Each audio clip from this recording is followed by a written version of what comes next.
KwabaseRoma 16. Ngiyamncoma kini uFebe, udadewethu oyisikhonzi sebandla laseKenikreya, ukuze nimamukele eNkosini njengokufanele abangcwele, nimsize noma kuyiphi into angase ayidinge kini, ngokuba yena ube ngumsizi wabaningi, nowami uqobo. Khonzani koPriska no-Akwila, izisebenzi ezikanye nami kuKristu Jesu, abadela ukuphila kwabo ngenxa yokuphila kwami, engibabongayo, kungeyimi ngedwa, kodwa namabandla onke abezizwe. Khonzani nasebandleni elisendlini yabo. Khonzani ku-Ephenethu, isithandwa sami, ongulibo lwase-Asiya kuKristu. Khonzani kuMariya owanisebenzela kakhulu. Khonzani ko-Anidroniku noJuniya abayizihlobo zami, ababe yiziboshwa kanye nami, abaqhamileyo kubapostoli nababe kuKristu ngaphambi kwami. Khonzani ku-Ampiliyathu, isithandwa sami eNkosini.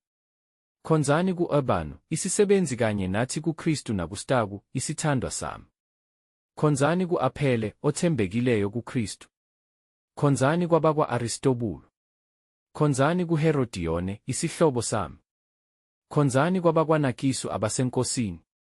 Khonzani koTrifina noTrifosa abakhandleka eNkosini.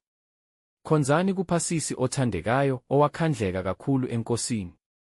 Khonzani kuRufu okhethiweyo eNkosini nakunina ongumame. Khonzani ko-Asinkiritu, noFileku, noHeme, noPhatroba, noHerma nabazalwane abanabo.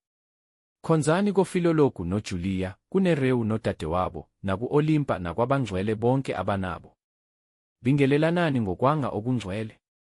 Ayakhonza kini onke amabandla kaKristu. Ngiyanincenga, bazalwane, ukuba niqaphele ababanga ukwahlukana nokukhubekisa, bephambene nesifundiso enafundiswa sona nina, nahlukane nabo, ngokuba abanjalo abayikhonzi iNkosi yethu uKristu, bakhonza isisu sabo, nangamazwi amahle namnandi bakhohlisa izinhliziyo zabangenacala.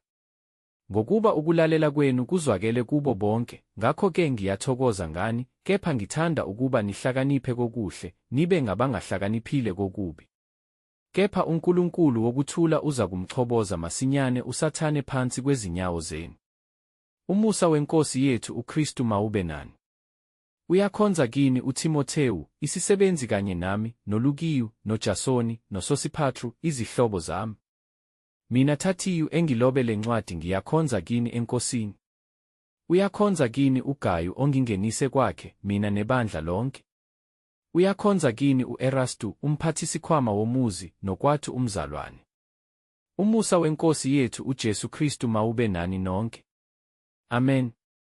Kuye onamandla okuniqinisa ngokwevangeli lami nentshumayelo kaJesu Kristu, ngokwambulwa kwemfihlakalo eyayifihliwe ngezikhathi zaphakade kepha manje isibonakalisiwe ngemibhalo yabaprofethi, ngokomyalo kaNkulunkulu ongunaphakade, yazisiwe ezizweni zonke, kube ngukulalela kokukholwa. Kuye uNkulunkulu onokwazi yedwa akube kuye inkazimulo ngoJesu Kristu kuze kube phakade. Amen.